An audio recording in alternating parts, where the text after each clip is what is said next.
Bonjour à tous et bienvenue sur cette chaîne destinée à l'accompagnement des étudiants étrangers qui souhaitent venir poursuivre des études en Belgique. Si c'est la première fois que tu arrives sur ma chaîne, la première chose qu'il faut faire, c'est de t'abonner si ce n'est pas encore le cas. Ensuite, de cliquer sur la cloche de notification pour recevoir toutes mes prochaines publications, mais également de partager la chaîne avec tous ceux-là qui sont susceptibles d'être intéressés par les études en Belgique. Dans cette vidéo, je dois répondre à un message que l'un des candidats m'a envoyé sur Facebook et sa préoccupation est la suivante. Écoutez attentivement et regardez la vidéo jusqu'à la fin parce que à la fin de cette vidéo, je dois faire une petite promotion sur le guide complet sur la procédure à suivre jusqu'à l'obtention de visa. Mais avant, quelle était la question du candidat? Il a dit ceci: bonjour, j'ai 16 ans et je vis en Angola. Je vis avec mes parents et j'aimerais poursuivre mes études en Belgique dans le domaine des relations internationales. Mais la plupart des gens me disent que relations internationales n'est pas bon pour les Africains parce que la majorité des Africains en Europe ont du travail dans des domaines pratiques tels que l'électricité, la chaudronnerie, la construction, etc. Et c'est une très bonne préoccupation parce que dans mon guide complet, d'ailleurs, je traite cette problématique-là. Et je dis toujours, avant de venir poursuivre des études en Belgique, il est très important de bien faire le choix de ton domaine d'études en Belgique. Ceci dit, de bien t'orienter parce que c'est la base. Si tu rates le choix de ton orientation académique en Belgique, rassure-toi, cela doit biaiser tout ton projet de voyage et pourquoi pas même ta carrière. D'ailleurs, ceux qui ne font pas le bon choix, généralement, lorsqu'ils sont sur le territoire en Belgique, ils passent le temps à passer d'une filière à une autre. Pourquoi? Parce que non seulement ils n'avancent pas, donc ils ont choisi une filière parce qu'ils voulaient tout simplement obtenir leur visa d'études, ce qui, la plupart des temps, sont favorables pour eux. Donc, ils passent d'une filière à l'autre, je disais tantôt. Il doit arriver par exemple avec un visa pour des études en sciences de gestion et l'année qui suit, il doit se retrouver en droit et l'année d'après, il se retrouve en train de faire des études en soins infirmiers parce qu'il a appris que voilà, il y a plein d'avantages, etc. et j'en passe.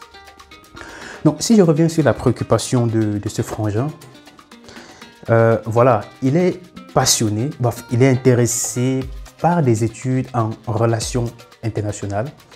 Mais dans son entourage, on lui a fait comprendre que voilà, en Belgique ou en Europe, avec cette filière, voilà, ça ne convient pas aux Africains, etc.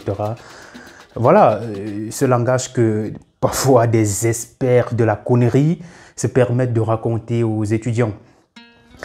C'est pourquoi la plupart des personnes que j'accompagne, je prends toujours le temps. Et ça, c'est ce qui fait la différence. Je prends le temps de discuter avec la personne. Qu'est-ce que tu aimerais faire? Qu'est-ce que tu veux faire? Et qu'est-ce que tu aimerais faire? Où est-ce que tu te vois dans 10 ans après tes études? Où est-ce que tu aimerais être dans 20 ans, dans 5 ans, etc. C'est très important. Pourquoi? Parce que lorsque vous passez par des agences de voyage, ce qui les intéresse, c'est leur argent. Donc, tout ce qu'ils veulent, voilà, argent à main, procédure, ils essaient de lancer, ils font ce qu'ils peuvent faire, mais ils ne mettent pas au cœur de votre procédure vos préoccupations ou alors vos ambitions futures. C'est très important. Je dis toujours, c'est très important parce qu'il ne faut pas venir en Belgique faire des études pour des études. Ça sert à rien. Moi, je dis ça sert à rien, c'est un perd-temps. Si tu viens en Belgique, tu fais des études, tu as un master peut-être en droit et que ce n'est pas ce que tu voulais faire, tu auras fréquenté pour rien parce que plus tard tu te retrouves peut-être en train de faire peut-être dans la vraie vie, après des études de droit, tu as décidé de te lancer dans l'agriculture dans ton pays parce que c'est ce qui te plaisait. Mais tu auras fréquenté pour rien. Tu tu aurais fait 5 ans, 6 ans, 7 ans d'études inutilement. Donc, à la base, il faut faire ce qui te passionne. Il faut avoir une idée de ce que tu aimerais faire demain. Et une fois que tu te projettes, cela te permet maintenant de faire le choix de tes études. Je prends encore un cas pratique. Après le baccalauréat, tu as envie de devenir médecin. Je prends cet exemple-là. Tu veux devenir médecin. Et donc, qu'est-ce que tu dois faire? Tu dois déjà te renseigner sur les études de médecine en Belgique. Ça, c'est ce qu'il faut faire. Et pour cela, tu dois aller sur le site internet des universités de Belgique, essayer de prendre un maximum d'informations sur cette formation-là, regarder également les débouchés. Donc, c'est ça qui va te permettre de te projeter. Est-ce que des études que tu veux faire, tu as regardé les disciplines ou alors les matières qui sont dispensées dans ce domaine de formation-là, est-ce que ça te parle? Est-ce que les débouchés également en elles-mêmes t'intéressent? C'est ça la problématique même, parce que si à la base, tu ne sais pas ce que tu veux, généralement, il faudrait discuter avec peut-être tes parents. Je pense que dans la plupart des établissements d'enseignement secondaire, il y a parfois ce qu'on appelle un conseiller d'orientation. Même si on sait que la plupart, généralement, c'est juste pour remplir des formalités. Mais dans un contexte comme celui de la Belgique, ce genre de service permet réellement à orienter l'élève ou l'étudiant dans son cursus ou alors dans ses ambitions futures. Donc, vraiment, on t'oriente vers ce que tu veux faire dans l'avenir. À la base, si tu dois faire une filière, tout simplement parce qu'on t'a dit que cette filière a plus d'opportunités, cette filière va te donner facilement le travail et que tu fais l'école et qu'au bout du compte, parfois tu fais des études, mais au moment de chercher l'emploi, tu n'es pas assez motivé parce que ce n'est pas ton domaine. Tu as fait des études peut-être, qu'est-ce que je vais dire, en business, en économie, mais tu as été diplômé. Mais maintenant, sur le marché de l'emploi, il faut être capable il faut se démarquer des autres. Et pour se démarquer, il faut être motivé. Tout ça vient de la motivation. Parfois, tu as fait des études, mais à la fin, il te faut un plus. Tu dois peut-être faire des cours de langue. Par exemple, je prends le cas de la Belgique. Il arrive que la plupart des étudiants sont bloqués parce qu'il y a la langue. Il y a le néerlandais qui est l'une des langues officielles qui est très sollicité dans le secteur de l'emploi. Donc, du coup, si tu ne parles pas néerlandais, si tu n'as pas cette motivation pour apprendre néerlandais, bien que tu aies fait plus de 5 ans d'études, voilà, il arrive que tu abandonnes. Tu préfères te retourner vers une filière qui te plaît bien. Donc, c'est pourquoi je dis à la base, il ne faut pas faire une filière parce que tu as écouté des on-dit. Non, il ne faut pas laisser les autres prendre la décision à ta place. Si je reviens sur le cas de ce candidat qui aimerait venir poursuivre ses études en Belgique, dans le domaine des relations internationales, et qu'on lui a dit, non voilà, ce domaine, ce n'est pas fait pour des Africains, voilà, etc. Non, il ne faut pas écouter des gens comme ça. Moi, j'appelle ça des charlatans. Ce sont des personnes qui ne peuvent pas vous aider. Sur quoi est-ce qu'ils se basent? Il ne faudrait pas vous baser sur des expériences bidons, sur des gens qui n'ont pas su accomplir des choses comme il le faut. Et vous allez prendre des exemples tout simplement en disant non, j'ai eu tel qui est en Belgique, voilà, il fait dans tel domaine. Pourquoi est-ce qu'il travaille dans ce domaine-là? Est-ce qu'il travaille dans ce domaine parce qu'il a des compétences dans un autre domaine? Ou alors est-ce qu'il travaille dans ce domaine parce que c'est ce qu'il a voulu faire? Il y a beaucoup d'expériences sur le territoire ou alors sur place qu'on ne vous dit pas. Il y en a parfois qui vous cachent la vérité. Et c'est dommage. Il y en a qui ne vont jamais vous dire ce qu'ils vivent ici, ce qu'ils ont traversé. Pourquoi est-ce qu'ils se retrouvent dans cette situation-là? Je ne veux pas vous citer une pléthore d'étudiants étrangers que je connais qui sont des cadres dans les entreprises, qui travaillent dans des secteurs qui leur passionnent, qui font des choses extraordinaires, qui se démarquent. Qui se démarquent. Pourquoi est-ce qu'ils se démarquent? Parce qu'ils sont dans leur domaine de compétences. Ils sont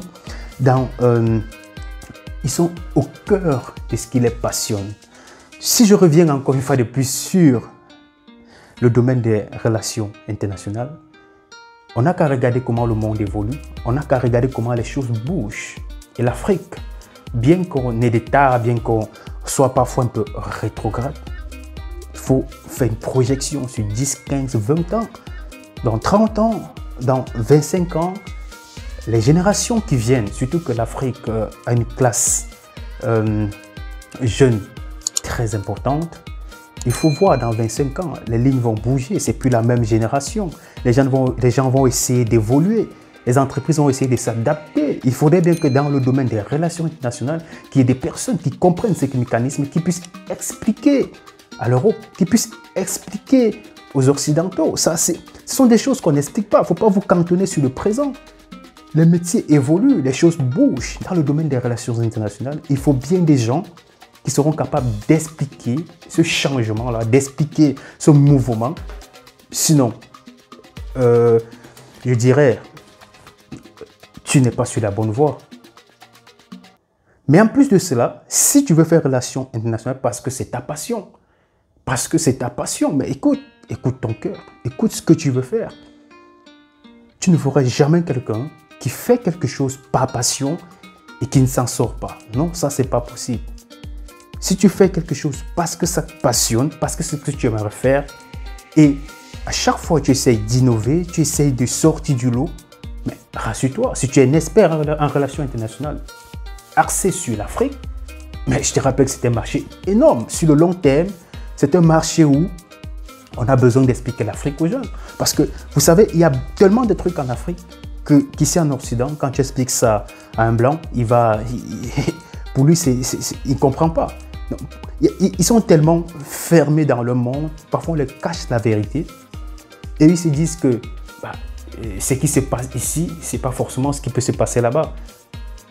Je prends le cas sur les réseaux sociaux.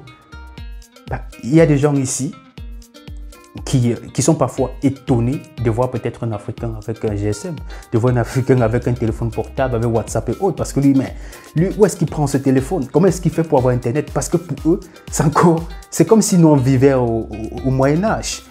Donc, en gros, dans cette vidéo, ce que je voulais dire, c'est que lorsque tu veux venir poursuivre tes études en Belgique, il faut être capable de bien faire le choix de ton domaine d'études. Ça, c'est très important. Et dans mon guide complet sur la procédure jusqu'à l'obtention du visa, il y a une partie où je consacre à bien faire le choix de son domaine d'études. Je prends la peine d'expliquer. Ça, c'est très important. C'est la base. Ça, c'est la base. Et si je prends mon cas, lorsque je suis arrivé en Belgique, rassurez-vous, je n'ai pas fait le choix. Je vais dire, j'avais fait un choix, mais on ne m'avait pas aidé à faire le bon choix à l'époque. Donc pour ceux qui me suivent, vous connaissez un peu mon histoire, je vous ai déjà raconté. Je n'avais pas fait le bon choix. Du coup, j'ai perdu 2 années à faire des études que je ne voulais pas. Après, j'étais obligé de changer pour être dans le domaine qui me passionnait. Et rassurez-vous, j'étais comblé, j'étais excellent.